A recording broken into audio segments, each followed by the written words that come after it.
Hello, I'm EnterElysium, and we're looking today at Neo Scavenger. This is basically a sort of turn-based survival game set in some sort of dystopian future. Well, not even dystopian, sort of apocalyptic would be the word, yes. Now, you're probably wondering quickly about the video resolution. If we go to options, you'll see that we don't really have a variety of things to do with the UI and the screen size. It's because if I hit full screen and then I play around with these, I can get it to stretch to my screen, but all it does is upscale it, so the video would just be upscaled, there wouldn't be any increase in quality. So this is one thing you have to be aware of with this game, is that it kind of sticks to its size, and to make it bigger, all you're doing is scaling up the fairly pixelated assets. I mean, it's not pixelated in a bad way, don't get me wrong, but they are pixel arty. So upscaling them would actually just probably make them look worse. It does have independent volume sliders, that's all tasty. Anyway, let's get a new game going. Interesting enough, by the way, that this is actually recording, apparently, at 1360 by 768, and I'm pretty sure that's not an aspect ratio. It's like 6 pixels below 16 by 9. Right, so with this loadout screen, we have abilities and flaws, and you can choose 15 points worth of abilities. So I'm going to pick melee so that I can whack things. Hiding. Eagle Eye. See, Eagle Eye seems really good for me for 2 points. You get an extra vision tile that you can see around you, and you get to detect things in some circumstances, which just sounds really good. Let's pick mechanic, and I don't know what next. What do we go for? Something good. Botany. We're now 3 points over. Where can we get rid of 3 points? Lockpicking. There we go. And let's go. I don't want to take any flaws. You can take flaws like myopia, so you see one tile less. You can take feeble, melee attacks carry less effectiveness, etc. Metabolism, food and water increases, rate increases, whereas, you know, if you go for metabolism up here, it's slowed down. Small ones. I went for melee over something like ranged, by the way, because melee things are a lot easier to find, and ranged things tend to use ammo, which, you know, costs ammo, which you run out of, and then you're, screwed. So I'd rather have the melee ability. So you wake up, disorientated, summoned to the base of an empty cryo-sleep pod. Across the rooms there's an open door to the hallway and a broken window leading outside. Just as you gather your wits, an unearthly scream abruptly erupts from down the hall beyond the doorway. Something is coming fast. Okay, so this is some of the sort of encounter screens. A lot of them are like this. So this is the place you're in, this is the spoiler text or whatever, flavor text, and then this is the choices you've got. So you can choose something like jump out window, or you can choose I can hide, I can use my knowledge of plants, I can rig the door to stay shut, I can prepare to fight. I'm going to go with... Let's go with mechanic. Let's rig the door to stay shut. Now, you can pick multiple options, however, it says here, it's currently set a response, find someplace to hide. Yeah, this is one thing I do dislike about the game, by the way. If you put multiple options in, it'll pick one of them, and it'll only say what it is here. It won't let you... If I do this, it should either cancel this one and put it back in there, or it shouldn't allow me to add it in the first place, because I currently have one selected. So let's go with mechanic. Using a common maintenance override code, you switch the door controls into maintenance mode, forcing the door to close and locked. The creature howls madly, slams on the door and rams it a few times before its muffled sounds recede again. Okay, so you're standing in a cryostasis room. Now you get to make options about what you're going to do in here. And this is kind of familiar for a lot of things in the game. So we can, search the console for records, confirm, and you get the patient info. You get 3 patients, one with no data. I'm guessing that's going to be you. Nothing there, so climb that window. You go outside, you see if figure out where you are. Avoiding the broken glass, you step onto the sill, and outside rustle some plants that have grown wild in the area. It's cool outside and damp, probably morning. The distant report of a gun catches your attention. You put your head slightly listening, but it's over as quickly as it started. Obviously, you're not alone out here, though that doesn't necessarily comfort you. Okay. Room parking, blah, blah, blah, blah. Nothing looks familiar, don't remember the place. Frustration mounts. Might as well take a look around. Okay, so this is basically the world map. You run around in this sort of hex-based system. You have a movement allowance up here. You can see we've got 5 out of 4. It's 5, I think, is your maximum, but we're getting -1 for being barefoot. So if we have a look at... This is us. We currently only have a hospital gown. We are pretty naked. And there are some shards on the floor. I'm going to grab one of those to use as a weapon. In fact, I'll just grab 2 of them, might as well. And then you can change your weapon. So there we go, we've got a shard we can use as a weapon, or we can go down and we can go back to punch. Oh, we can't, because... Oh, there we can, yeah. Huh, that was weird. It wouldn't take it for a second. Okay, so going back to the main menu, you can see that we've got this hunger, thirst, well-rested, unburdened, comfortable, outdoor temperature, unhurt. So these are the many things you can die from. You can die from being too hungry, you can starve to death, you can die from, dehydration. I think you can, I'm pretty sure you could die from being too tired, but generally I've died from other things. If you get, like, too tired, you end up having your movement allowance goes down, you become worse in combat, etc. Generally, I've died from other things when that's happened. Unburdened, this will slow you down if you get, too high on this, or you will not be able to move if it gets too low. Comfortable, again, I think this impacts the other ones mostly. Outdoor temperature, you can definitely freeze to death. I have totally done that. Unhurt, these are where your wounds really come into play. So if we have a look, you've got a medical screen here, and we can see that we're completely unwounded so far, which is always good.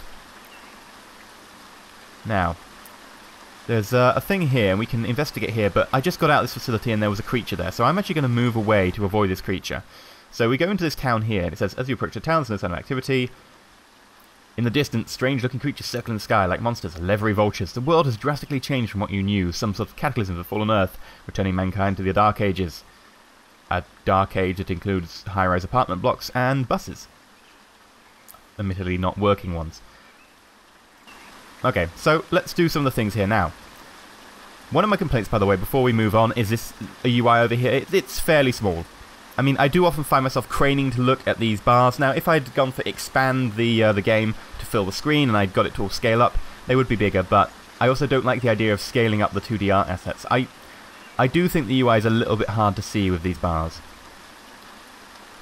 But let's go and scavenge. So if you hit scavenge, you'll see you've got a couple of options. Now, since we're in a little town type area, we've got locked storage shed, an abandoned house, and another storage shed. But this one isn't locked, so let's try that one. Now, as you can see here, you've got loot, another tiny little bit. Safety, it's pretty high. Sneak, yeah, it's pretty high. Now, if I add something like hide on, we go down on loot, so of course, we're not really looking for loot. But our safety goes up and our sneak goes up. So we can do it quieter and be safer. Are we safer? No, it's just sneak, okay. Mechanic goes in. This is us going, okay, let's avoid the dangerous structures and all the pitfalls. Our safety goes up. However, you can see our loot goes down. This is because we're not looking in all the places because we've gone, oh, we can't go there, it's too dangerous. So that's kind of a nice balancing mechanism. And to put both of them in if I want to be really safety conscious, but ooh, putting none of them in, so we've got the maximum amount of loot, we did find something. So a couple of things got found and they went over there and then disappeared. This is another thing I want to say, just like, why did they fly over here and then disappear? Can we just overlay them or something? Let's look at what we got. Okay. So there is a squirrel snare. Ooh. Okay, well, I'm going to switch my controls, by the way. One will switch your control into this mode. And you see the icon changing. That's for drag, so you can click and you can move. And then if you change that, it will just transfer. So, there we go. Now, I'm going to definitely put the multi-tool into our hand. Multi-tools are very useful. And squirrel snare, so that'll help us to catch food if we need to catch it. So I'm going to carry that with us. Now, what we're looking for really is some sort of backpack or plastic bag or just some sort of duffel bag, any sort of carrying component, so we can start carrying stuff with us, or clothes, because currently we're in a hospital gown. And that's never a good idea for survival. So,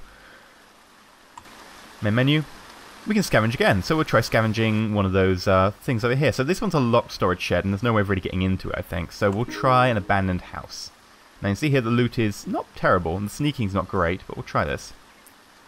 Your activity likely alerted nearby creatures. Okay, so this is another thing. You have to be careful of the new creatures in the world. I'm gonna start moving, I think. We've got to find something that we can use to actually...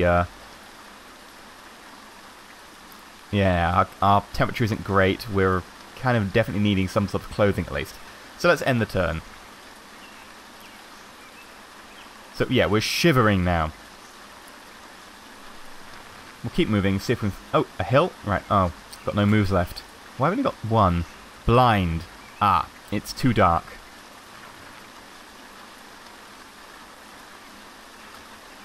Okay, so now we're okay again. Now the idea is this seems to be some sort of better, this is some sort of low population density town. This looks like a more highly populated town. So we'll move towards that. And then we'll scavenge here. See if we can find anything. So, you get a variety of these different places, and you can actually eventually make your way to a city. So I actually haven't managed to make my way there, by the way, so far. We'll just do a normal search. No, nothing. Okay. And we'll do one last scavenge. Now, how long have I played in this game so far? I've played about 4 to 5 hours. Generally good enough to get a sort of basic grasp for the basics of the game, but I do think that... Ooh! Oh, wow. Canvas backpack. Yes, thank you. And you see we've got an extra storage slot here. Dirty rags. Okay, so I'm going to switch back into use mode and put one over my face to create a crude air filter. Cargo pants. I will put them on. Thank you very much. Okay, let's take the hospital gown off. T-shirt. Ah. Now this is one thing, by the way. When you try using the automatically transfer thing, sometimes it works. And sometimes it doesn't. Sometimes it just wants to store things. So switch back to use mode and then we can put it on like that. It does it with the hoodie. I have no idea why it didn't like the t-shirt there. We'll also grab a couple of bits like meat from humanoid corpse, a sharp edge and a large human corpse. Okay, so that's telling you how to make basically human meat. Awesome. I will take some drinks bottles. They're empty, but we'll fill them with water at some point. Assorted small parts. Okay. And game of drones. The support for growing role of unmanned vehicles in the US military. Camp Grayling will be expanding its UAV maintenance. Okay. I'll take the paper. I guess I could use it for something.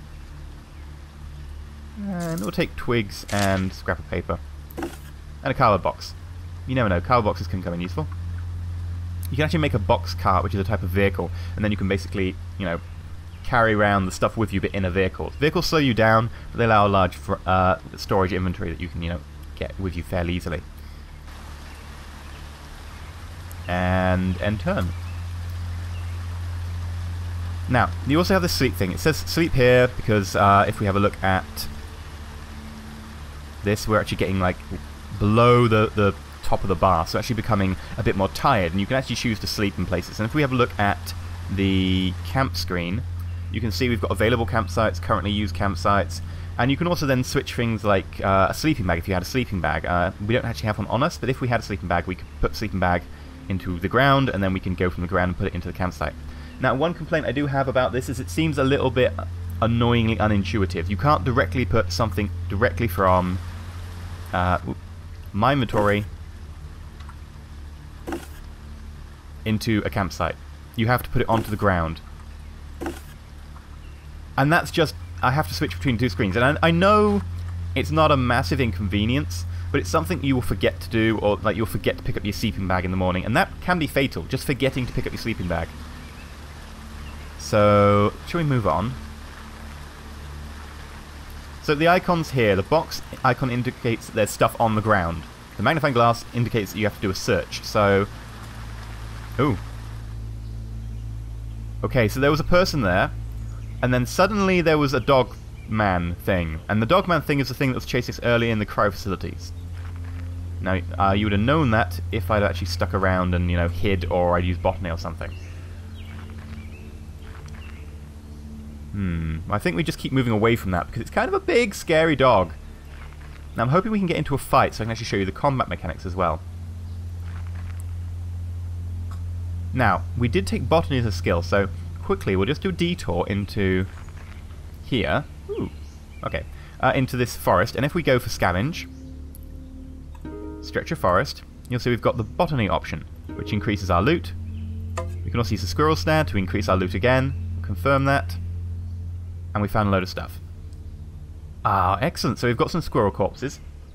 We've got water, so we'll put the water into our bottles.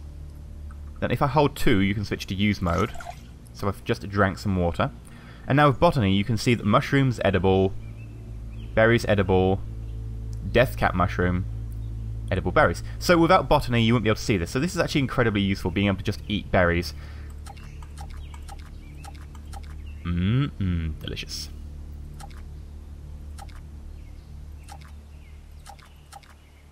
And we'll take some with us. Now, the thing about meat as well is that meat spoils over time, which is... Where did that squirrel go? It's in the box. We've got a box in our backpack that's got a squirrel in it. Okay, cool. You can also use right-click on trees and so on and use, and this will get you stuff out of there. So, for instance, I actually want to be carrying a big stick. A big stick is considered a better weapon, I believe, or a large stick is considered a better weapon than my multi-tool because it's got a bigger range, I believe. If you have a look at something like the multi-tool and then the large stick, it's defaulted us to large stick. And I'm not sure if it's defaulted us to large stick because we added it recently. Let's try putting this into our hand and see if it defaults to the newest one. No. So it seems to be picking the large stick based on its fighting ability. Now, unfortunately, you don't know the fighting ability of these things, which is a shame. It would be nice if you could actually see which weapon is better, but intuitively you kind of think that the stick is maybe large. I mean, some people might go, oh, the knife, it's sharper, but the stick is larger, it allows you to, you know, have a bit more range on the enemy. I'm guessing the stick is better, but it'd be nice to know. It'd be nice to have actually some information in regards to that. Where are we moving? We're moving this way towards water. Ooh. Okay, so there's a melon head here. Okay. Cover, none. Cover, none. Visible, yes, so it can see us. We can see it. It will be punching us. And we have a large weapon from a tree. Now, I've never fought a melon head before. I have no idea if they're going to be incredibly tough. Or if they're going to be really easy to kill. And frankly, I did want to show off the combat system. So, well, if our run ends here very quickly for this first impressions video, then I guess fair enough, but I want to show off the combat. So, it's 28 range. Terrain is uneven, which means that you can fall over if you try charging. So we're going to just advance one space. Now, advance, as it says here, is, you know, chance of tripping on terrain, blah, blah, blah, but I think charge has a high chance of tripping. Yeah, there we go. Now, Melonhead advances, we're both advancing. Okay, so we're going to advance again. Advance again. Advance again. Advance again. Now, this is a bit where it can be a bit... Oh, Melonhead's charging now. Okay. Now, this is a bit where it can be a bit annoying just to keep hitting. I'm going to advance. I'm going to advance. It would be nice to actually not have to keep putting the same option in. Now, if it charges me, it'll be in attack range. So let's try something different. Let's try... dodge. Okay, let's keep dodging. Right, now, because I've dodged, player is dodging, making them hard to hit for a moment. If the melon head comes at me this turn, we should have a high chance of dodging, I think. So let's go for a melee surge. Launch a flurry of melee attacks at the target. We'll be stunned for one turn. Actually, let's just go for a melee attack. Okay, I pelted it in the lower chest with a large stick. And it apparently hasn't done any damage. Melee charges at the player. Okay, so it's vulnerable. So if we do a melee surge, we should hit it really well. Okay, so... Melee tackles the player. Melee has fallen to the ground and must regain footing to continue. Player has fallen to the ground. Player is exposed. Player needs a moment to recover from... Okay. Did we actually hit it? I missed. There we go. So let's wait. Melee dodging out of the way. Okay, but we're both on the ground, right? Both fallen. Yeah, so... I'm going to stand up. We both got up. Okay, so I'm going to go for melee surge. Okay, Melonhead whipped player's upper left leg with a punch, and I missed, which is unfortunate. Okay, it punched me again. I'm going to go for another melee surge. Okay, I missed. Melonhead takes a moment to recover. Melonhead battered my left leg, upper arm, and left arm. Okay, so... It's in severe pain, but it's doing fairly... Oh, no, I pelted it. I thought for a moment that it pelted me. No, no. We battered it in the left arm. We battered it in the left... the upper left arm, and then the right arm. So it's got this whole locational damage thing as well. It's in severe pain, having trouble concentrating. I missed. Damn it. I was hoping that, you know, because it's already injured, etc., it would be a little bit easier to hit it again, but fine. Okay, it tried to tackle me and missed and fell onto the ground, which means it's going to be easier to hit. It's vulnerable, so we'll go for melee surge again. Okay, so... Player hit it in the lower stomach, upper arm, unable to move, fallen to the ground, has passed out, and I pelted it in the lower chest. So it's coughing up blood, zzz, so... Let's wait. And it's unconscious. Melonhead leader. Okay, so it's a leader. That doesn't sound good. Now I can check the body for loot, or I can kill it. I'm going to kill it because I want meat. Now, let's have a look. We will use... Ooh, brown t-shirt. Now, I think you can layer t-shirts. So if we have a look... There we go. We have a layered t-shirt. Scrap paper. Yeah, I'll carry it. Now, I think this gives us the opportunity to show off the crafting mechanic. So if we go to crafting... And we put in a humanoid corpse along with... Where is our multi-tool? There we go. Confirm. And then we go back to the item screen. We have... human meat. Medium chunk, small chunk. So we actually have stuff to eat now. Now the squirrels are still pretty fresh, by the way, so I don't actually want to be using that much human meat. I will take it, however, because at the end of the day, it's just a little bit of weight. I can suffer to carry a little bit of weight. Now, one annoying thing about this mechanic, by the way, about moving stuff automatically, is it won't rotate your stuff. Now, if I do it manually, you can see that I can rotate things with A and D, which is not the most intuitive. However, it won't actually default to rotating them, which is annoying. So, shall we move on? We were heading towards water, weren't we? Because if we look at our thirst, it's a little bit down. Actually, no, we're not too bad. We've got... both of our drink bottles are full of water. So yeah, let's go up here and have a look at this town. There's someone there. Oh god, we're going to get killed. I think he's got a gun. He looks like he's got a gun.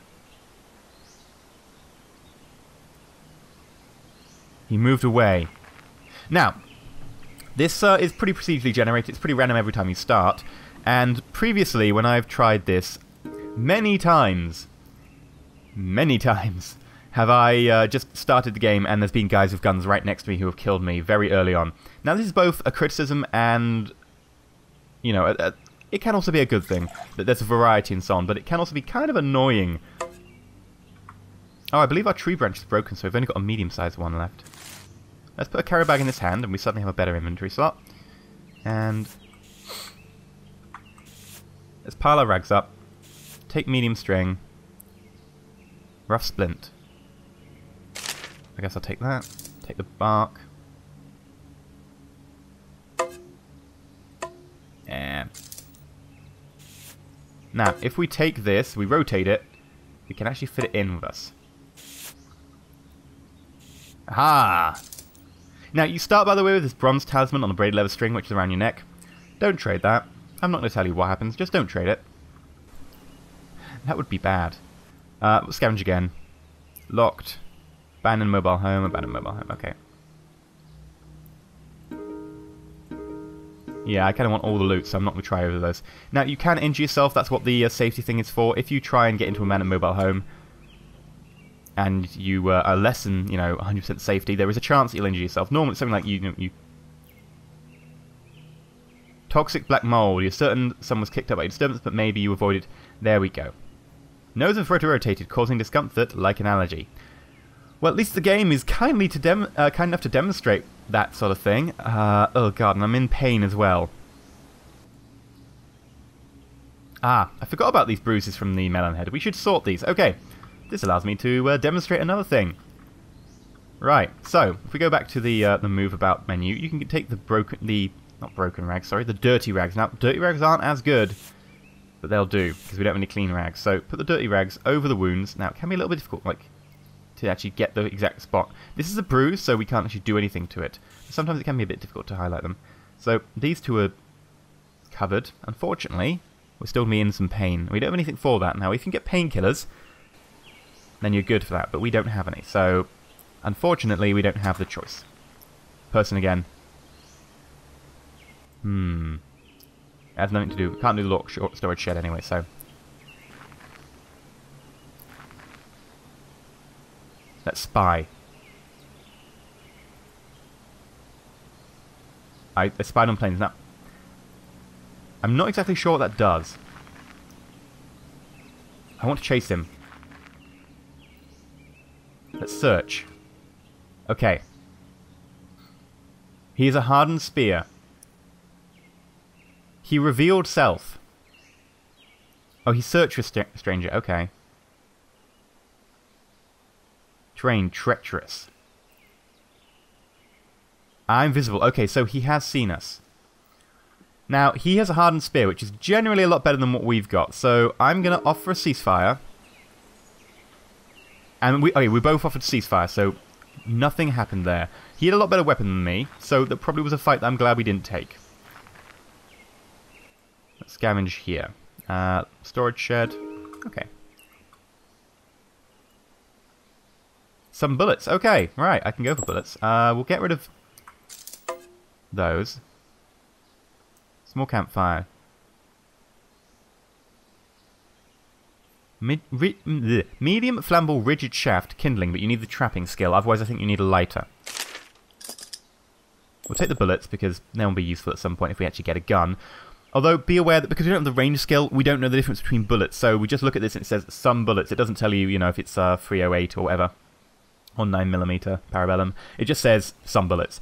So you can end up in the situation where you're just carrying some bullets and you've got a gun and you're like, why can't I load them? I don't know what's going on. That can be a little bit frustrating. Now, this is also a complaint I have about survival games in general. The issue that in the actual situation, you'd be able to try and put the bullet in the gun and go, okay, it doesn't work. In this game, you look at the bullet and you're like, how do I reload it? I'm doing something wrong. I can't figure out how to reload it. Whereas, in fact, it's just like, no, you just can't put that bullet in there. So what it should do is it should say, like, you know, unable to reload or something, but it doesn't when you have a gun.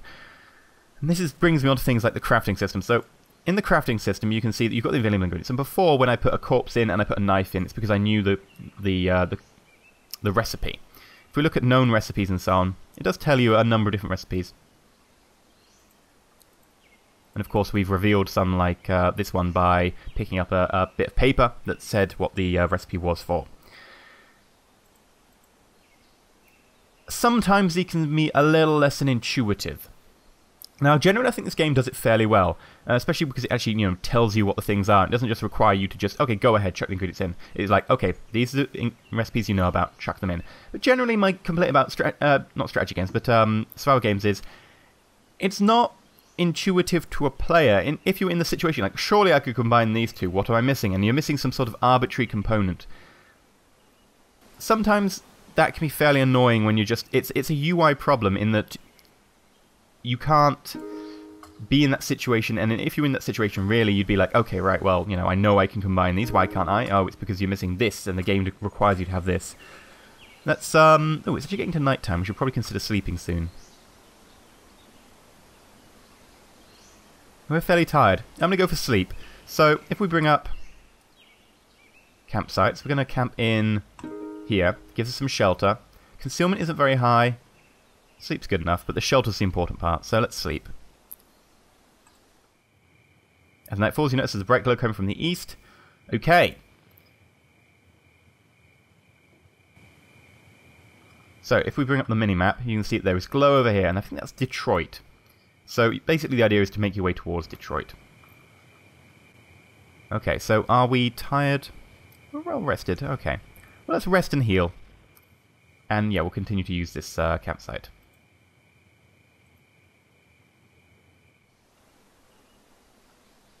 Still resting, still resting.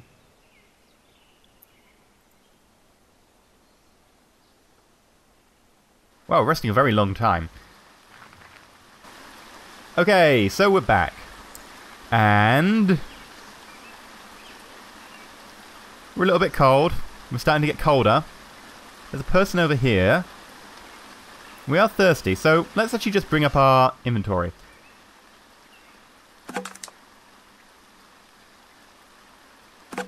There we go. So we're a little less thirsty now. And you can use that by right-clicking, or you can hold 2 when you're on the screen, by the way, to be able to do that. Now that's a nice addition that you can actually do this sort of thing, but annoyingly you have to hold 2. Luckily they have put all the hotkeys in the same place on the keyboard, so that changing between all these different screens is Tab, Q, W, E, R, etc. And if I go back to this screen, then 1 is to change the mode, so I can do transfer mode, or I can do, you know, pick up and drag mode. 2 is use, and 3 is trash. And that's nice. Oh, sorry, I've got a bit of a cold in the moment. Let's move towards this guy. Barefoot, carrying a meat cleaver. You know what? It seems like a good way to end this, this little foray into Neo Scavenger. Let's look at it. It's by taking on someone with a meat cleaver. We're probably going to get absolutely murdered. I'm going to take cover. He offered to talk with me. I don't want that.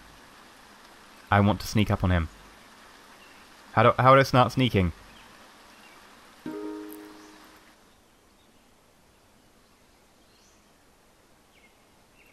Let's keep advancing. Looter tries to retreat from player, but can't get away. Yeah, excellent.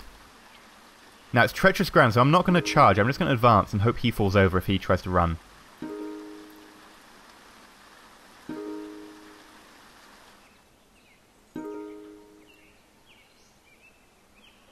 And I tripped. God damn it. Let's get up. He keeps trying to retreat. Now, we're fairly close, and if you're very close, the chance of retreating is much lower. So we're only 5 range away. If he was like, you know, 12, he'd probably have a decent chance of getting away. But since he's only 5... Okay, he's desperately trying to retreat now, which desperate retreat actually moves you tiles away at the same time, whereas retreat just doesn't. So we'll keep advancing. Okay, now he's actually getting away because he's moving at 1 to 2 and we're only moving 1. So I'm going to charge.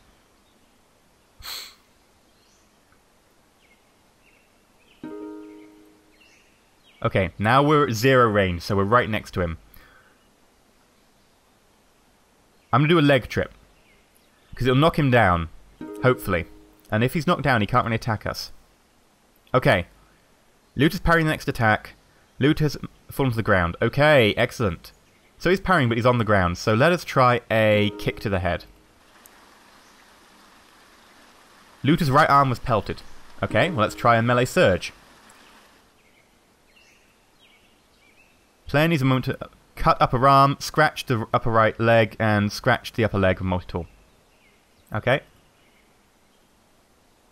Is he still on the ground? He has fallen. He's on the ground and he's bleeding. Okay, let's keep going.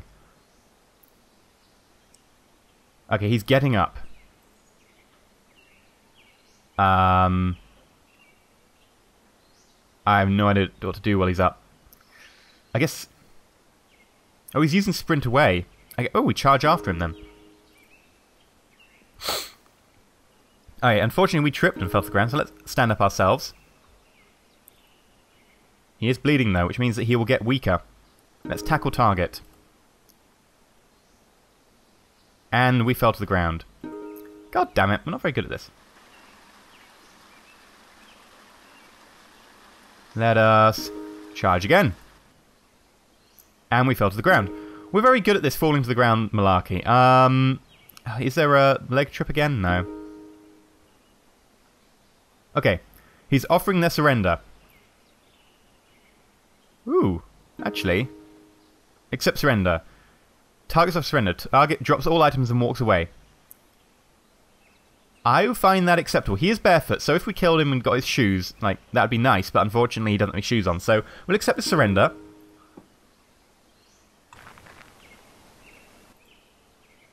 What do we have? Okay, we've got a crowbar.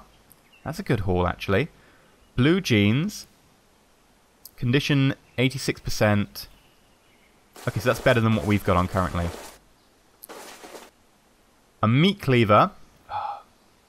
We've actually hit the mother load here with this guy. Let's take a second multi-tool. Why not? Why not? And... ooh. We could take a bottle. Yeah, the human meat is spoiled. Mmm, spoiled human meat. Oh, let's get rid of all the human meat. And the squirrel is also spoiled. Excellent. Mmm, spoiled squirrel. Let's empty out. We'll take our squirrel snare with us. So, ooh, he had a boot. He did in fact have a boot. Now, one complaint I have, by the way, is that, you see this is a right boot. If you just default, it puts it on the left. Left is always default. I have no idea why. It should default to the correct foot. Let's take dirty rags. We definitely want to take a crowbar, and I'm trying to think out a way we could take the crowbar. If we empty out this bag, put the crowbar in our hand, put a mortar tool in, string.